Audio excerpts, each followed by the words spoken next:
Tauhid mindfulness. Saya ingin fokus pada tauhid mindfulness. Apa sih tauhid mindfulness itu? Kita lihat dulu. Tauhid. Ahada. Asal katanya ahada. Tauhid itu masdar. Masdar itu di kita kata benda yang juga kata kerja yang dibendakan atau sebaliknya. Jadi dia mempunyai makna melakukan sesuatu. Makanya tauhid itu adalah mengesak. Kita bahas dari tauhidnya. Bicara tauhid, ini udah sangat prinsipil ya bagi seorang mukmin ya. Tapi kita bicara tauhid itu hanya sebatas ya sudah, esa jangan berbuat syirik, selesai. Walaupun berbuat syiriknya masih jadi debatable juga tuh. Bicara tauhid maka kita akan erat kaitannya dengan kalimat tauhid. Apa kalimat tauhid? La ilaha illallah. Allah, Masya Allah. La ilaha illallah. Kita sering mengucapkan kata la ilaha illallah. Pertanyaannya, bagaimana kita memaknai kalimat tauhid ini? Bagaimana kita mengaplikasikan kalimat tauhid ini pada kehidupan? Jawabannya di poin ketiga. Bagaimana kita melakukan persaksian dan keyakinan? Kalau sebatas hanya di lisan la ilaha illallah selesai. Tapi bagaimana benar-benar mengakui bahwasanya tidak ada Tuhan selain Allah dan kita benar-benar menghamba kepada Allah dan kita meyakini itu adalah Allah Tuhan kita yang melindungi kita, yang merahmati kita, yang menanggung semua apapun yang ada pada kita. Tauhid. Nah, masalahnya kita seringkali akhirnya normatif saja. Para ulama salafus soleh itu subhanallah. Ketika memahami kalimat tauhid, mereka itu bukan saja merasakan energinya, tapi merasakan cinta Allah. Itu yang membuat mereka selalu tersungkur di sepertiga malam. Itu yang membuat mereka itu selalu tak berdaya ketika merasakan cinta Allah. Itu yang membuat mereka selalu menatap masa depan mereka di akhirat nanti. Itu. Nah, itu bahasanya tazkiyatun nufus. Memang agak panjang sampai ke sana. Kita coba sederhanakan pada konsep mindfulness. Apa mindfulness itu? Oke. Karida belajar bahasa Inggris? Ya, Ustaz. Oke. Pengucapan mindful dengan one L dengan mindful double L itu sama, Karida. Betul? Ya. Tetapi mempunyai makna yang berbeda. Mindful itu pikirannya penuh. Kalau mindful itu menikmati, dia fokus. Saya gambarkan begini. Kita jalan dalam satu perjalanan, oke. Sebenarnya kita melewati suasana yang nyaman, indah, udara sejuk. Tapi karena kita mindful dengan double L, penuh, pikir ini, pikir itu, segala macam. Jadi kita tidak bisa fokus pada perjalanan itu karena banyak hal yang kita pikirkan. Tetapi kalau kita pada kata mindful dengan one L, maka kita benar-benar di sininya hadir, fokus saja pada apa yang dilakukan saat itu, pada perjalanan tersebut. Ini yang menyebabkan tidur kita nggak tenang. Karena banyak hal yang dipikirin. Dan ini menjadikan tidur kita berkualitas. Karena dia kondisinya itu state-nya ya mindful. Nyaman, menikmati apa yang sedang dilakukannya. Begitu juga dalam kasus pekerjaan, rumah tangga, pendidikan, karir, dan yang lain. Bagaimana state mindful dengan mindful beda. Nah, oke, kebayang bedanya ya? Baik. Kita lanjut. Pertanyaannya, buat Karida dan teman-teman, boleh dijawab ya. Apakah teman-teman masih merasa sekarang mempunyai rasa kekecewaan pada sesuatu atau pada seseorang misalkan gitu? Atau punya rasa amarah, punya rasa kekesalan, punya rasa dendam, atau perasaan bersalah. Kalau teman-teman punya perasaan-perasaan itu, maka teman-teman itu masih hidup di masa lalu. Oke? Nah, apa teman-teman punya rasa cemas, khawatir, terburu-buru, nggak tenang, penghayal, melamun tanpa melakukan apapun? Kalau kita berada pertanyaan itu atau state itu, kondisi itu, maka kita hidup di waktu yang akan datang. Artinya belum jelas. Sementara kita itu ada di sekarang. Nah, kebayang nggak? Tubuh Kalau kita Ustadz, gimana? ya Afwan, kalau penasaran berarti enggak ya, enggak termasuk. Penasaran beda hal. Oh, beda. Jadi kalau kayak gini maksudnya, cemas, aduh, gimana ya nanti bisa ya, aduh kayaknya nggak bisa nih, aduh takut. Nah itu tuh, cemas tuh. Aduh khawatir, aduh nanti saya sakit nih, aduh kayaknya nggak mungkin, nggak bisa. Nah, atau gerasa-gerusuk, aduh telat nih, ayo nih. Nah, atau ngayal aja, aduh enak nih punya omset sebulannya 1 M. Ngayal aja, tapi nggak mau ngapain. Kalau penasaran kan, ini gimana sih? Dia biasanya akan ada actionnya. Atau dia mau cari tahu, biasanya begitu. Itu beda hal. Nah, poinnya adalah seringkali kita mengalami ini. Kita hidup sekarang, tetapi diri kita ada di masa lalu. Itulah kenapa kita masih ada trauma, masih ada dendam yang tersimpan, masih belum selesai. Ibu, bapak, teman-teman sekalian yang hadir pada malam ini, beberapa waktu yang lalu, saya ada seorang ibu yang datang ke saya, sharing, konsultasi. Beliau punya sakit kanker payudara sudah diangkat. Ternyata masalahnya adalah bermasalah dengan menantunya. Luar biasa. Dari contoh yang lain, ternyata punya sakit otaknya ada pendarahan, jantungnya bermasalah. Ternyata juga bermasalah dengan orang lain. Ini berarti stadiumnya, rasa-rasa tadi yang hidup masa lalu, kecewa, marah, sedih, dendam, kesal, itu masih tersimpan. Betapa luar biasanya efeknya. Nah, begitu juga yang masa akan datang. Saking takutnya gitu ya. Jadi kalau ini ya jadi penakut lah ya. Kekhawatiran, paranoid, ini tidak sehat. Nah, uniknya Allah telah menjelaskan dalam surat Al-Fusilat ayat 30. Jadi kalau idealnya itu gini, idealnya diri kita sekarang hadir pada saat ini, pikiran kita pun hadir saat ini gitu. Nah, itu idealnya. Coba kita lihat ayat ini. Subhanallah. Jadi kata Allah itu, auzubillahi, saya garis bawahi ya.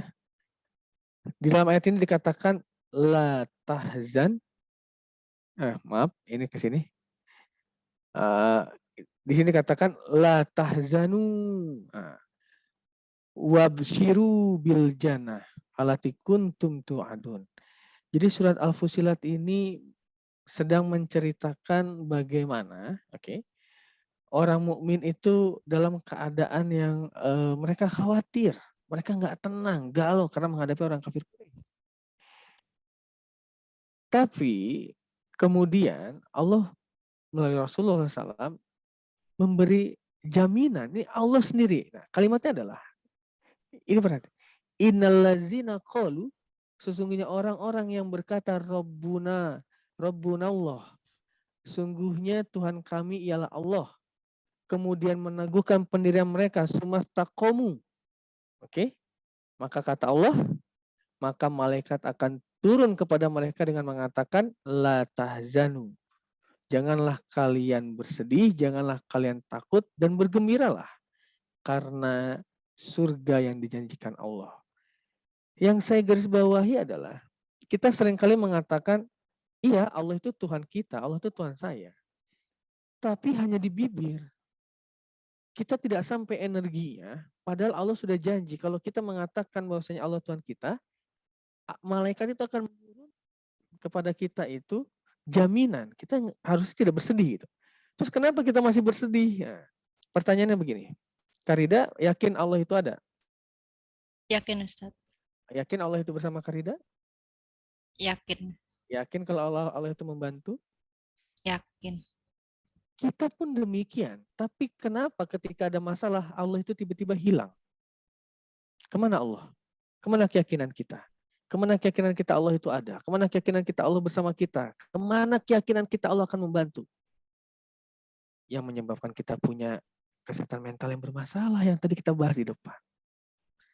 Padahal dalam surat ini itu sudah dijelaskan sedemikian rupa. Nah, ini nyambung. Nah, sebelum ke sini, ada surat ayat 40. Sengaja saya garis bawahi. Ini menarik sekali. Teman-teman bisa mengkaji ya. Tafsirnya ini luar biasa. Oke, luar biasa. Kenapa? Karena ini ada 3 versi. Jadi ketika Rasulullah SAW itu sedang di Gua Sur bersama Abu Bakar. Dan Abu Bakar itu ketakutan. Yang versi pertama ketakutan karena andai saja orang kafir Quraisy melihat ke arah mereka, itu mereka ketahuan. Karena kakinya itu kelihatan. Versi yang kedua, Abu Bakar itu disengat kalajengking. Versi yang ketiga, Abu Bakar digigit ular. Nah, ketika disengat kalajengking dan digigit ular, itu menahan sakit. Kemudian oleh Rasulullah ditenangkan.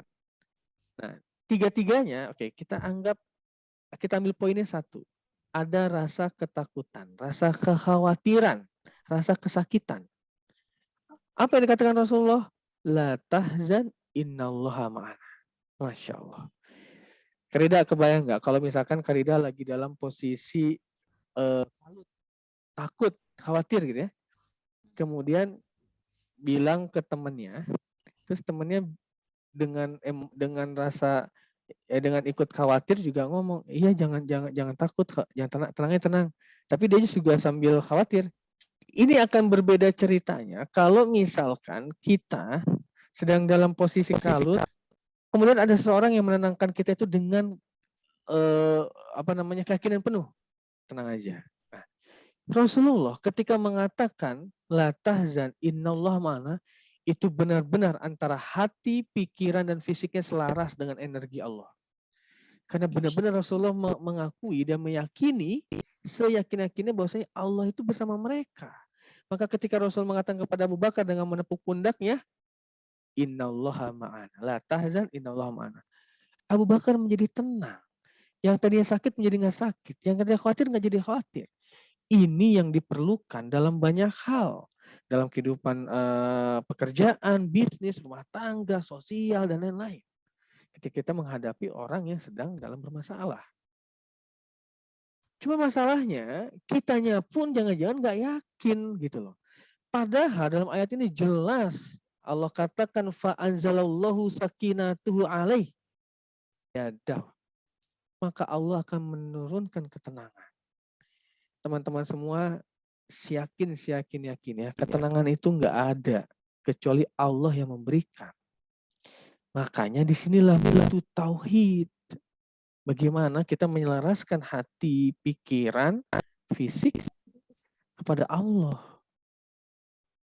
Nah, ketika tauhid itu selaras, ya apa artinya menyelaraskan hati pikiran, maka mindfulness itu adalah kesadaran, mawas diri, keselarasan. Maka tauhid mindfulness itu adalah bagaimana kita secara sadar menyelaraskan hati, pikiran, dan fisik kita. Allah. Kebayang. Kalau kita begitu, maka masalah apapun, gini, mungkin kita akan jadi pertanyaan. Terus kalau misalkan gue punya masalah, selesai. Terus kalau misalkan gue punya banyak utang, jadi selesai utangnya. Terus kalau misalkan gue punya masalah seperti ini, jadi selesai. Terus kerjaan jadi benar. Tidak akan begitu dan bukan begitu cara kerjanya. Tapi kita akan kembali ke sistem belief tadi. Ketika frekuensi kita sudah sama dengan frekuensi Allah, maka kita akan dapat mencerna keadaan, Allah akan memberikan ketenangan dan memberikan ilham kepada kita. Kita dapat menangkap, oh ini isyarat Allah, oh begini, oh seperti ini. Dan jangan lupa, ini masih dalam konteks tataran manusiawi. Tapi Allah berhak melakukan apapun, innallaha yaf'alu ma yasha. Oleh karena itu, jika dalam kehidupan kita tiba-tiba ada sesuatu yang di luar pikiran, entah itu bantuan apa, entah relasi, entah kemudian tertentu, entah rezeki yang tak terduga. Nah, itu udah faktor X. Itu faktor ilahi. Tapi itu disebutkan karena kita ngeklik gitu frekuensinya sama Allah. Karena sudah janji Allah. Sama orang kafir aja Allah menebar kasih sayangnya, apalagi sama orang beriman. Nah, malam ini kita nanti akan belajar terakhir bagaimana kita mencoba belajar menyelaraskan itu semua. Oke, sampai sini Karida. Ini akhir dari materi kita. Habis ini kita akan terapi, kita akan belajar bareng-bareng.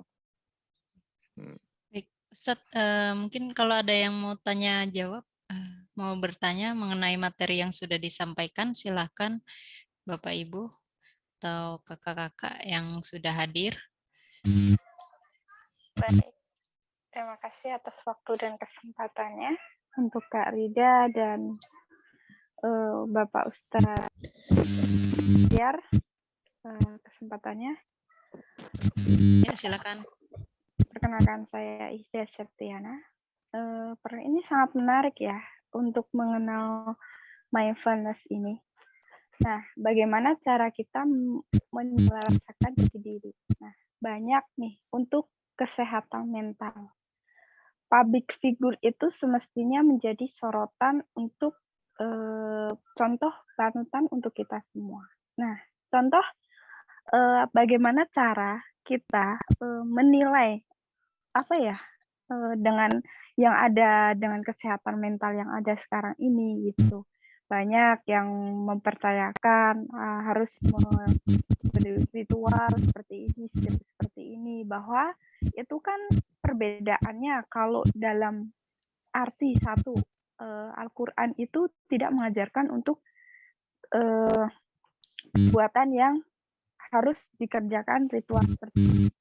Itu sama aja dengan kegiatan syirik, ya kan? Nah, itukah sama halnya yang dampaknya akan menjadikan kesehatan mental kita. Salah satunya, contohnya, waktu di Gunung Semeru, bahwa itu sebagai kalau itu alam marah. Alam marah itu kan kembali pada perbuatan diri kita. Nah, kalau kita melihat dari kesehatan mental yang kita hadapi, sifat syirik itu dari ritual, dari kepercayaan ini, itu kan larinya akan kalau menurut keagamaan itu menjadikan syirik. Nah, dampaknya menjadikan kesehatan mental. Bahwa kita itu bagaimana cara kita menyelarasakan ketauhidan kita tapi tidak meninggalkan dengan kebudayaan yang ada. Menurut dari mohon penjelasannya untuk Ustaz Agustiar untuk menyelesaikan bagaimana kita mengembalikan kesehatan mental kita pun kita dalam lingkungan yang berbudaya. Seperti itu, Ustaz. Syukran. Jazakallahu khair, barakallahu fiik. Ini menarik ya. Memang kalau bicara tauhid itu tidak lepas nanti dari syirik. Ya, walaupun pembahasan kita sih tadinya tidak ke arah sana, tapi oke begini saja. Kita lihat yang lebih jauh lagi. Karida ingat tentang kaum Sodom? Iya. Oke. Kaum Nabi Lut. Betul. Bagaimana kaum Sodom itu berperilaku? Oke. Perilaku mereka itu adalah berdasarkan dari pola pikir tadi. Dalam kacamata kesehatan mental, dalam frame tauhid, ya, mereka bermasalah, bahkan sangat bermasalah. Kenapa? Karena mereka menentang Tuhan dan menentang ajaran Tuhan. Akhirnya Allah timpakan bencana dengan atas tantangan mereka gitu. Kalau Allah jawab. Kemudian kita lihat misalkan Lata Uzza, ya, yang Nabi Ibrahim misalkan, dan atau dari mulai Nabi Ibrahim sampai ke Nabi Muhammad yang menyembah berhala, gitu ya. Ketika mereka mengatakan atau menyembah berhala, maka dalam konteks kesehatan mental terganggu. Kenapa? Karena tidak logis. Bagaimana bisa mereka meminta sesuatu pada berhala yang tidak dapat memberikan manfaat dan madorot. Dan ini dibuktikan oleh Nabi Ibrahim ketika menghancurkan berhala dan meninggalkan kampaknya di berhala yang paling besar. Oke. Dan argumennya pun jadi tidak nalar, kan? Tidak nyambung. Dalam kesehatan mental, ini terganggu mentalnya. Nah, maka kalau ada pertanyaan apakah orang-orang yang berbuat syirik itu terganggu kesehatan mentalnya, dalam kacamata tauhid iya. Kenapa? Artinya saat itu hati dan pikiran fisik mereka tidak selaras dengan tauhid. Maka ada perilaku. Sekarang saya sebut saja. Baru-baru hari ini memang saya dapat lihat di berita lagi mulai naik daun ya, yang tadi di Thailand itu boneka arwah. Subhanallah. Bagaimana orang mau membeli boneka arwah harga minimal 3 juta dan itu diyakini ada arwah tertentu dan ada manfaat tertentu. Pengasihan, pelindung dan lain-lain. Maksud saya, ya Allah, kalau memang kita sebagai orang beriman, ini juga mengalami kesehatan mental yang terganggu. Lebih jauhnya lagi, yang harus diperhatikan adalah akan ditimpakan kepada rusaknya sistem masyarakat. Ketika itu diamini bersama gitu, oh nggak apa-apalah gitu, kita anggap maklum dan kita aminkan gitu, wajar. Sekarang bagaimana kita misalkan membenahi perilaku itu? Banyak pendekatan kalau tentang syirik sebenarnya. Pendekatan yang mana? Kalau misalkan sama-sama orang beriman atau kita kenal, kita bisa lakukan persuasif, kita bisa edukatif, kita bisa komunikatif. Ya, sekali lagi tidak akan ada orang yang mau disalahkan, siapapun tidak akan ada orang yang mau disalahkan. Oleh karenanya, kita harus mempertimbangkan faktor psikologinya, faktor komunikasinya, karakternya, latar belakangnya. Itu akan berbeda-beda dengan siapa kita berbicara. Dari pendekatan kesehatan mental, maka kita bisa bawa dengan hal-hal yang logis. Orang melakukan sesuatu, pasti ada dorongannya, pasti ada pemicunya. Kenapa? Contoh, orang yang minta-minta di kuburan, minta nomor togel misalkan, syirik jelas. Tapi kalau kita lain, tapi kan ada pemicunya. Kenapa? Butuh uangnya. Nah, kita juga tidak bisa menutup mata. Kita tidak bisa menghakimi sesuatu atau seseorang tanpa memberikan solusi. Ya kalau begitu kita kena kesehatan mental juga berarti. Karena kita tidak memberikan solusi apa-apa. Maka oke, apa masalahnya? Kenapa melakukan tersebut? Apa yang dituju? Apa yang dicari? Oke, bagaimana solusinya? Orang yang putus asa, dia akan melakukan apapun yang menurut dia itu bisa menghantarkan dia meraih tujuannya. Putus asa, di-spread. Saya punya, ada seorang kenalan, dia putus asa. Ini kasus lain ya, tapi ujungnya sama ya, tentang kesehatan mental. Dia belajar di Inggris, dia belajar di luar negeri, dia patah hati waktu itu. Karena dia patah hati, terus dia psikolog, kemudian ternyata arahannya adalah ya coba aja kalau kamu mengalami kegagalan dalam asmara dengan lawan jenis, kenapa nggak coba yang sejenis aja? Dicoba, alhasil dia menemukan nah, ini ada yang salah. Kenapa? Karena dia putus asa, dia cari solusi, hanya itu yang tersedia. Sama ketika orang bunuh diri gitu. Putus asa, solusinya apa? Yang tersedia datanya ada bunuh diri. Ya, yang dipilihnya bunuh diri. Nah, dalam syirik pun sama. Ketika orang putus asa, orang melakukan syirik, itu pasti ada pemicunya. Kenapa dia melakukan syirik? Nah, itu yang harus dicari. Itu yang harus dikomunikasikan. Itu yang harus dikembalikan kepada tracknya. Kalau kita bicara masalah tauhid. Ya orang lagi putus asa, lagi kalut, kita langsung ngomong jebret, salah, haram. Ya, kurang efektif. Makanya Rasulullah itu luar biasa. Kenapa Rasulullah disebut kalimatnya itu adalah kalimat yang jawami, menyeluruh, ngomongnya simpel, tapi maknanya luas. Ada orang Arab Badui kencing di masjid. Yang lain udah menghunus pedang aja, udah pada memukulin, udah pada mencabik-cabik, marah, masjid dikencingin. Coba. Tapi kata Rasulullah apa? Tenang, biarkan sampai selesai. Cerdasnya Rasulullah. Kalau itu ditegur, itu acret-acret kemana-mana itu najisnya itu. Nyebar. Karena disuruh berhenti, kan takut mungkin dia. Dan Rasul tahu orang Arab Baduy, orang Arab gunung itu punya komunikasi terbatas, pemikiran terbatas, yang simple minded. Jadi disampaikan dengan cara baik. Tanya, udah selesai, udah. Oke, ambil air, siram. Baru dikasih tahu. Baiknya kalau kencing jangan di sini, ada tempatnya. Itulah pentingnya seni dalam berkomunikasi, penting memahami pola pikir seseorang. Dalam dunia pendidikan, betapa kita memahami tentang anak didik. Walaupun heterogen, capek, penting juga, makanya ada self healing bagi pendidik. Saya di bidang pendidikan. Dan dalam dunia kerjaan, dalam dunia bahkan militer yang dia under pressure ya, terus dalam dunia bisnis yang juga under pressure. Supaya semua lini yang ada under pressure, kita wajib, sebaiknya kita memahami, oke, kenapa dia begini. Apa yang harus dilakukan. Dalam rumah tangga banyak banget. Ada kasus-kasus yang saya hadapi dalam rumah tangga ya begitu. Nah, kembali kepada syirik, ya maka poinnya adalah ya kita harus mengkomunikasikan dengan baik kalau kita ingin merubahnya. Kita bawa hal-hal yang lebih realistis lah, lebih bisa diterima dan dipahami. Kurang lebih begitu. Wallahu a'lam bishawab. Wallahu a'lam bishawab. Itu Karida. Baik, mungkin ada yang mau ditanyakan lagi, Bapak Ibu, silakan. Terima kasih Kak Ihda tadi pertanyaannya. Nah, Ustadz, mungkin ini Rida juga ada sedikit Ustadz, satu pertanyaan aja. Ya. Jadi sembari pengen belajar juga Ustadz, karena insya Allah ke depan akan mengarungi bahtera rumah tangga. Masya Allah. Mabruk. Selamat.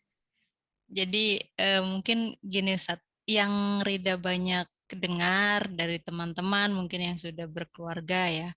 Tadi sempat dibahas di awal sekali itu tentang karakter, tentang kebiasaan. Itu kan dua insan gitu ya, dua orang yang dari latar belakang berbeda, keluarga yang berbeda, terus pendidikan yang berbeda dari orang tuanya dari kecil misalnya sampai dia dewasa usia 20 sampai 25 tahun gitu ya Ustadz. Nah, terus kemudian memutuskan untuk menikah. Nah, itu kan ada dua kebiasaan yang mungkin berbeda. Nah, ketika mereka menikah, akhirnya dipersatukan oleh ikatan pernikahan, terus menjalani rumah tangga, Ustadz. Nah, kira-kira Ustadz, kebiasaan yang sudah terbentuk dari usia 0 sampai 25 tahun, apakah dengan mudah akan berubah Ustadz gitu ketika berumah tangga? Apa prosesnya bakal lama atau gimana nih? Oke, Masya Allah. Pertama yang harus dipahami begini. Ada hal-hal yang memang bisa dikondisikan dan ada hal-hal yang tidak bisa dia sudah begitu adanya. Oke, pada hal-hal yang sifatnya prinsip, maka tracknya sudah jelas ya. Kayak tadi kita bicara tauhid, harus nggak ada perbedaan, tauhid mah jelas. Mau apapun karakternya. Kemudian pada hal-hal yang tidak bisa dirubah, yang sudah memang Allah ciptakan demikian, ya sudah nggak usah dirubah. Seperti bicara gini, perilaku itu kan karena ada proses di masa lalu. Kita nggak bisa merubah masa lalu dong. Nggak mungkin kan? Takdir dan sudah terjadi, ya nggak? Nah, maka di sini kita juga tidak bisa menghapus, walaupun sangat di dalam dunia psikologi itu ada menghapus atau dia mengaburkan. Itu bisa, tapi itu sangat tidak disarankan. Kenapa? Akan mempengaruhi nanti rentetan DNA pemikiran yang ada. Lantas bagaimana? Yang baik adalah menyelaraskan. Oke. Contoh. Yang suami punya karakter A, B, C, D, E. Yang perempuan punya karakter F, G, H, I, J. Maka jangan pernah menuntut yang perempuan untuk A, B, C, D, E, F, G atau sebaliknya. Tapi diselaraskan. Bagaimana ini bisa ketemu. Cari titik tengahnya. Yang satu pemarah, yang cengeng jangan nuntut yang pemarah untuk jadi seperti dia, atau yang pemarah jangan nuntut jadi supaya paham. Tapi sama-sama turun di titik tengah. Yang pemarah dikurangi pemarah dan emosinya, yang cengeng coba pahami, oh kenapa dia bisa pemarah, kuatkan dirinya, ketemu tengah-tengah. Nah, itu bisa diselaraskan. Tapi yang terpenting adalah kita harus cari tahu kenapa dia seperti itu. Karena yang terjadi yang kita temui saat ini adalah hanya buahnya. Kita nggak tahu kan pasangan kita begitu. Nah, kita juga harus bisa mengkomunikasikan kenapa saya seperti ini. Kalau bukan artinya harus diakui sepenuhnya ya. Ya udah dong pahami, gue mau orangnya begini. Nah, itu pun kurang tepat. Egois namanya. Nah, oke, kalau dirasa nggak bisa begitu. Oke, gimana caranya? Tapi sikapi. Kamu kenapa bisa seperti itu? Cari. Oh, karena dulu saya pernah mengalami trauma. Ajar. Nah, coba disikapi baik-baik. Nah, atau kalau mau di-healing, healing baik-baik.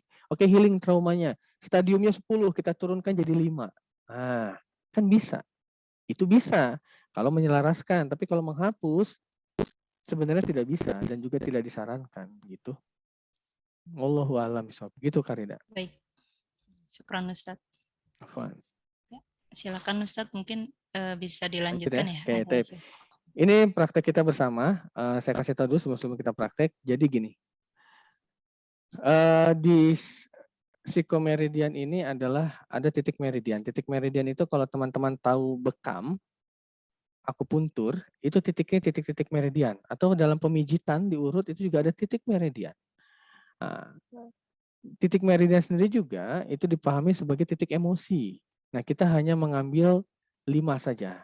1 yang di jidat, kemudian 2 di mata, bawah mata, 3, kemudian di tulang selangka 4, dan di tangan ya, di tangan diketuk. Nah, sebelumnya kita bisa pegang hati. Nah, ini sebenarnya sunnah. Ulama salafus saleh jika mendoakan orang untuk baik itu pegang ininya, dadanya, pegang jantungnya, kolbunnya.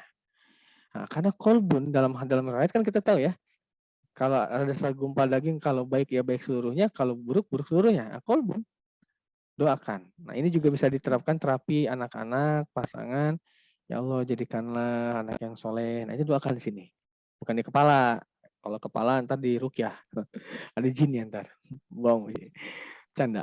Oke, tape di sini. Nah, nanti kita taping. Nah, taping itu sambil setup. Jadi gini, di taping, kenapa dia diketuk? Nah, kalau emosi kita nggak stabil, itu berarti aliran emosinya sedang tidak lancar. Maka kita lancarkan. Sama konsepnya kayak melancarkan darah sebenarnya. Kita ketuk ya ke sini. Nah, sambil setup. Ini setup itu ada narasinya. Tapi kita masukkan dia doa. Nah, konsep pertama itu adalah ikhlas. Nah, kita seringkali bingung memahami ikhlas itu apa. Saya sederhanakan, ikhlas itu adalah nyaman. Ketika kita nyaman dengan kondisi seseorang, dengan suatu kondisi, ya itu kita ikhlas, makanya kita nyaman, nggak pernah ada masalah. Tapi ketika kita merasa tidak nyaman, maka kita nggak ikhlas. Kita nggak nyaman dengan perilakunya terhadap kita nggak nyaman, kita nggak ikhlas. Nah, kemudian sabar ya, memaafkan, oke, memaafkan. Nah, kemudian kita ridho, kita lepaskan. Oke, jadi nanti teman-teman bisa ikuti narasinya dan fokus terhadap masalah apa yang ingin dirilis pada malam ini. Satu masalah saja, supaya dia fokus, dia tidak distract. Contoh misalkan ada masih dendam sama seseorang, misalkan, atau amarah. Nanti sambil tapping, ya Allah, nanti teman-teman bisa ikuti narasi saya. Ya Allah, walaupun hari ini saya merasa, silahkan teman-teman sebutkan amarah apa, emosi apa yang teman-teman mau, yang teman-teman alami, misalkan merasa marah kepada, sebutkan orangnya, misalkan. Nanti saya teruskan, saya memilih untuk memaafkan diri saya ikhlas, misalkan. Nanti teman-teman bisa ikuti. Oke. Untuk ini saya stop share supaya lebih fokus. Oke. Mau yang di on kamera, bulan kamera, jika tidak apa-apa.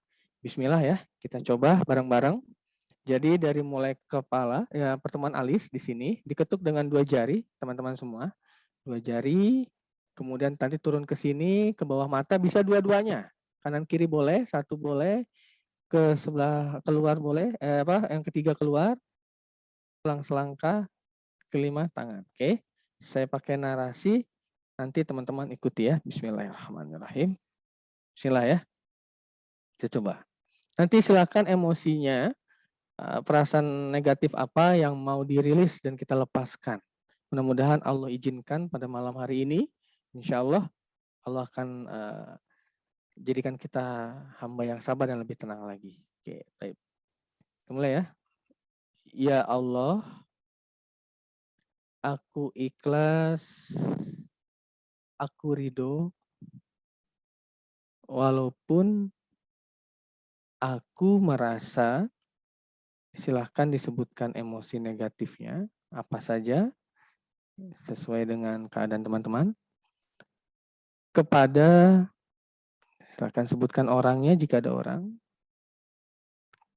Karena, sebutkan apa yang telah dilakukannya.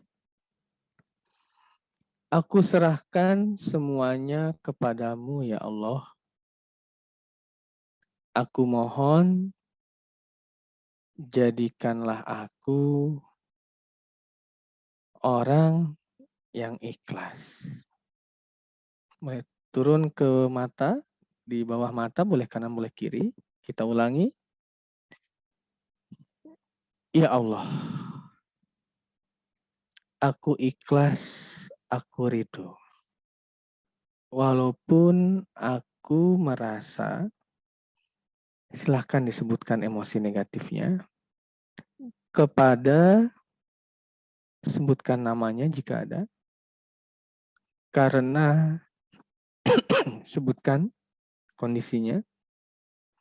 Ya Allah, aku serahkan semuanya kepadamu. Kumohon, jadikanlah aku orang yang sabar dan ikhlas. Oke, ke mata luar, di ujung mata, diketuk. Kita ulangi lagi, ya Allah, aku ikhlas, aku ridho. Walaupun aku merasa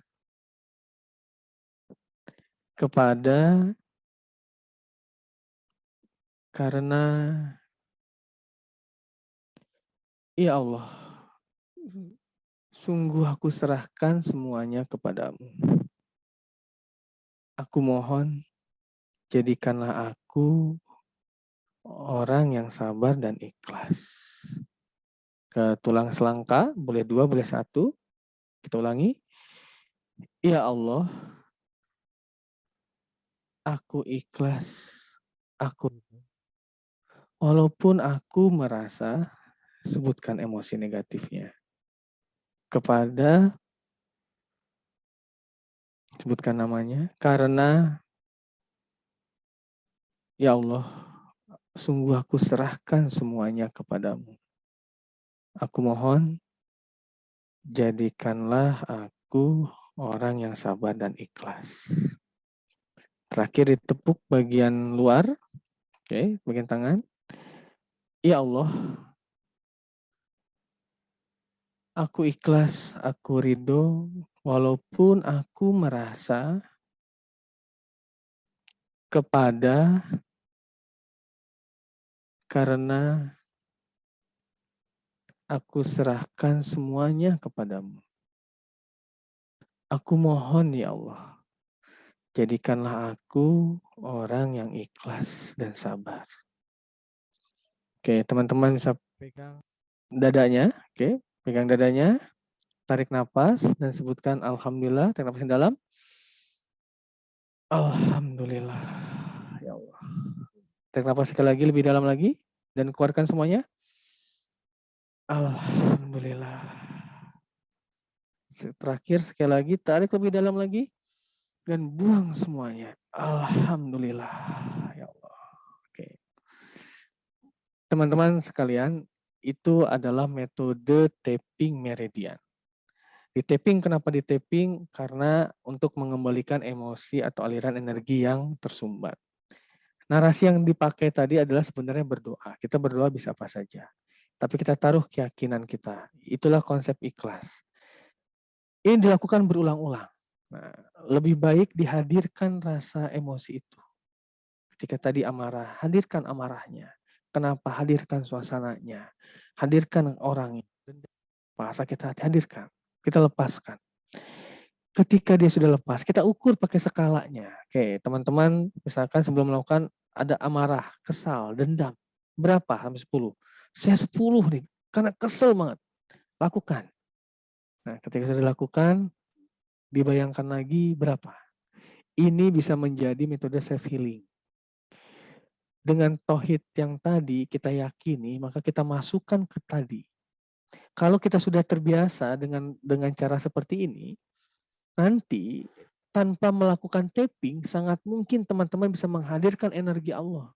Kenapa? Karena sudah meyakini, oke, Allah sudah ada, kita yakin. Nah, ini adalah latihannya. Ini kapan dilakukan? Tidak ada aturannya. Silakan. Suka teman-teman. Dibutuhkannya. Dan ini alhamdulillah dengan izin Allah, kita ini untuk permasalahan-permasalahan yang cukup kompleks, dari mulai anak autis, masalah rumah tangga, masalah trauma, masalah anxiety, masalah teman-teman yang berkaitan dengan masalah mental. Ya tentu lagi-lagi ini adalah semua atas izin Allah Ta'ala. Wallahu a'lam bishawab. Nah, kurang lebih begitu. Gitu. Masya Allah, alhamdulillah. Syukran jazakallah khair Ustadz. Alhamdulillah Bapak Ibu, barusan kita sudah coba ya, itu salah satu metode untuk healingnya. Nah, mudah-mudahan dari seminar online ini kita bisa dapatkan manfaat serta ilmunya, dan insya Allah kita akan sambung kembali di seminar online lain yang mungkin nanti informasinya akan kita share, dan saya mewakili Islamic Mental Care 156 mengucapkan mohon maaf apabila ada salah-salah kata, dan mungkin untuk malam ini kita cukupkan sampai di sini. Sekali lagi terima kasih Ustadz Tiar sebagai pemateri, dan terima kasih untuk Bapak Ibu dan teman-teman semua yang sudah hadir. Ya, mudah-mudahan insya Allah kita tahun depan menjadi pribadi yang lebih baik lagi. Amin, amin, amin. Dan diberikan keberkahan oleh Allah Subhanahu Wa Taala. Terakhir mungkin kita tutup dengan membaca doa kafaratul majlis. Bismillahirrahmanirrahim. Subhanakallahumma wa bihamdika asyhadu an la ilaha illa anta wa atubu ilaik. Assalamualaikum warahmatullahi wabarakatuh. Mohon maaf ya semuanya. Terima kasih banyak. Mohon maaf. Izin ya.